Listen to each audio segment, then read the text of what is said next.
E sabe que tem motivo que a AUE não se faz trabalho intensivo de fazer a investigação necessária, descobrir a carta, descobrir tema que o governo tem escondido para os concidadãos, e a AUE nos compartilha com o bolso, com o compromisso, com o nosso seguir luta, porque o cuidado de nós grandes tem uma responsabilidade grande e é algo que ancra profundamente no sentimento do partido AVP, do partido que redoblar a pensão, do partido que a luta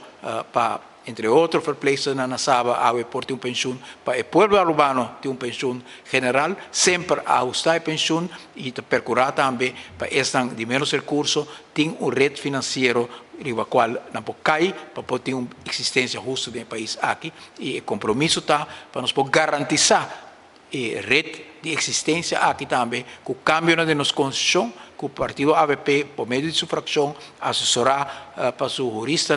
lo vinco uma sugerência concreta com nossa ancra de nossa Constituição, com o qual está sucedendo trove de um governo de MEP. Depois que o AVP põe toda a base para uma existência justa, social e econômica para os cidadãos, que essa que está a deteriorar de um período cortico, e sei não por, esse compromisso do nosso partido, está para seguir luta, seguir briga, mas também põe